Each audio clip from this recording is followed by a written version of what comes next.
सो बेटा अब इंश्योरेंस के प्रिंसिपल्स को स्टडी करने के बाद हमें स्टडी करना है इंश्योरेंस की टाइप्स को। तो अगर हम मेनली देखें तो इंश्योरेंस की टाइप्स कुछ ऐसे हैं, लाइफ इंश्योरेंस है और जनरल इंश्योरेंस है। लाइफ इंश्योरेंस और जनरल इंश्योरेंस, जनरल इंश्योरेंस के अंदर आगे आती है फायर इंश्योरेंस, मरीन इंश्योरेंस और other insurances. So let's get started with life insurance. Life insurance में होता ये है बेटा कि इंश्योरेंस कंपनी को आप देते हैं एक नॉमिनल अमाउंट प्रीमियम के रूप में।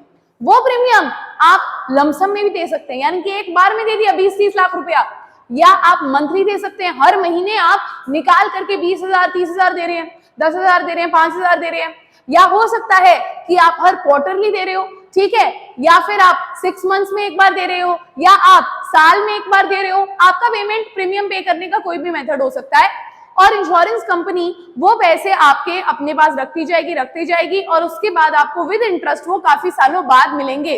देखिए लाइफ इंश्योरेंस प्रोटेक्शन के लिए नहीं होती है। व्हाई?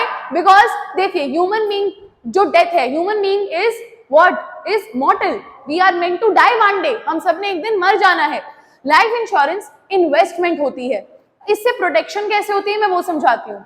मिस्टर ए की इंश्योरेंस हुई है, लाइफ इंश्योरेंस पॉलिसी उन्होंने अपनी करवाई हुई है, तो अब वो अपने घर पे सोल अर्निंग मेंबर है, अकेले वही अर्न करते हैं, ठीक है, उन्होंने अपनी लाइफ इंश्योरेंस करवा रखी है, ठीक है, तो इसका मतलब ये कल को उनको कुछ हो जाता है तो पीछे से जो उनका खानदान है जिसमें से कोई भी अभी कमाने नहीं जाता है, उनको वो पॉलिसी के पैसे दे दिए जाएंगे जब मिस्टर ए की डेथ होगी, यानी कि उनके पास फिर भी कुछ इनकम रहेगी मिस्टर ए के जाने के भी बाद।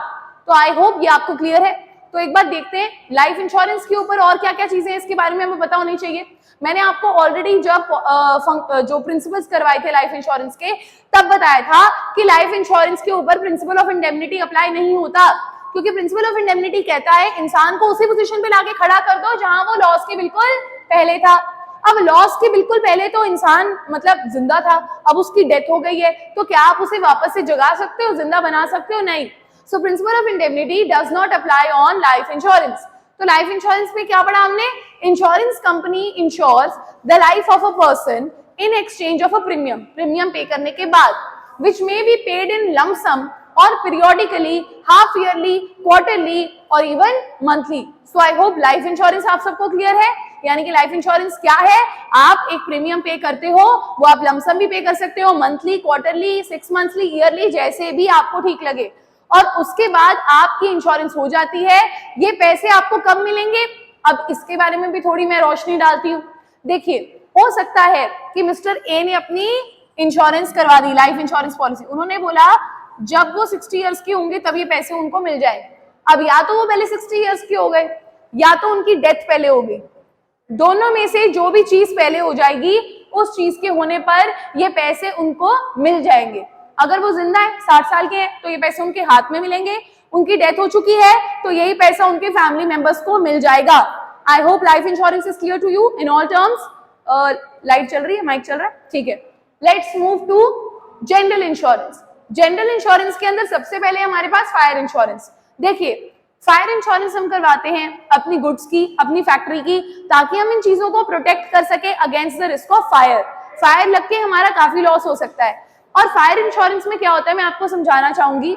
आप एक प्रीमियम पे करते हो कंपनी को depending upon the value of your factory और depending upon the value of your goods. ये फायर इंश्योरेंस 1 साल तक वैलिड होती है। आपका प्रीमियम जो पे किया हुआ है 1 साल के अंदर अंदर अगर आपकी फैक्ट्री में आग लगने के कारण कोई नुकसान होता है तो इंश्योरेंस कंपनी आपको पैसा लाके दे देगी, ठीक है।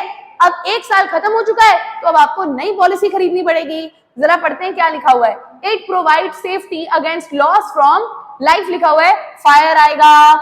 If property gets damaged due to fire compensation is given from the insurance company.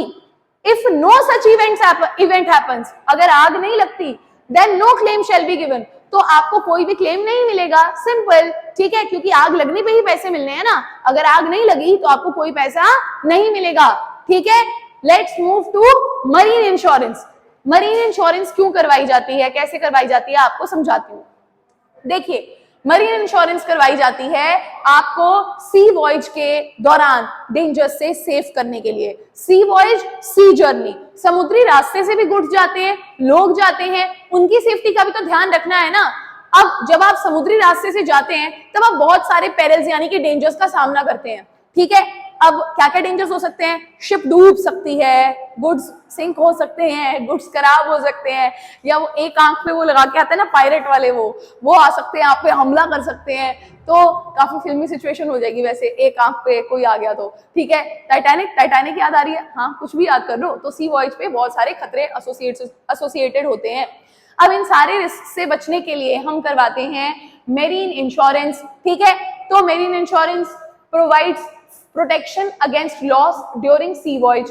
Businessman can get their ship insured by paying a premium fixed by the insurance company. अरे भैया ship जो कि उस इंसान की कमाई का जरिया है, शिपिंग कंपनी की कमाई का जरिया है। अगर शिप ही डूब जाएगी, और शिप कितनी महंगी होती है बेटा, शिप सस्ती तो होती नहीं है। शिप डूबेगी तो करोड़ों रुपए का, लाखों रुपए का नुकसान हो जाएगा ना शिपिंग कंपनी का। तो शिपिंग कंपनी शिप की इंश्योरेंस करवाती है ऐसे नुकसान से बचने के लिए। वैसे तो मरीन इंश्योरेंस के अंदर 3 टाइप्स है जो मैं आपको अभी बाद में डिटेल में कराऊंगी। शिप इंश्योरेंस है जिसको हल इंश्योरेंस भी बोलते हैं, फिर उसके बाद फ्रेट इंश्योरेंस है और कार्गो इंश्योरेंस है। ये सब हम बाद में पढ़ेंगे। अभी के लिए इतना समझ लेते हैं कि सी जर्नी से काफी सारे लॉस हो सकते हैं। उन सारे लॉसेस से प्रोटेक्शन के लिए हम लोग क्या करवाते हैं? Marine insurance. अब अदर इंश्योरेंसेस की बारी आ जाती है जिसके अंदर बहुत ही पॉपुलर है हेल्थ इंश्योरेंस। लोग आजकल अपना मेडिक्लेम करवाने लग गए हैं, ठीक है। आप नॉमिनल प्रीमियम चार्जेस पे करके अपने आप को प्रोटेक्ट करवा सकते हैं। यानी कि अगर आपको कोई बीमारी होती है, जैसे कि मान लीजिए अभी चल रहा है 2023 और 2023 में मैंने अपना हेल्थ इंश्योरेंस ले लिया है। अब इस साल अगर मुझे डेंगू होता है, वैसे तो ना ही हो, भगवान मुझे हेल्दी रखे, मुझे और कोई बीमारी लगती है तो हॉस्पिटल में मैं जाती हूँ तो बिल का एक सर्टेन अमाउंट इंश्योरेंस कंपनी पे करके देगी। समझ गए ना बेटा? The insurance company charges a nominal premium every year and in return undertakes to provide a certain amount of treatment for certain diseases such as heart attack, cancer, etc. आप इन सारी बीमारियों के लिए अपना हेल्थ इंश्योरेंस भी ले सकते हैं, ठीक है। I hope this is also clear to you. इसके अलावा भी काफी इंश्योरेंस होती हैं, जैसे कार इंश्योरेंस जो आपकी कार को सेफ रखती है अगेंस्ट एनी डैमेज, राइट। सो आई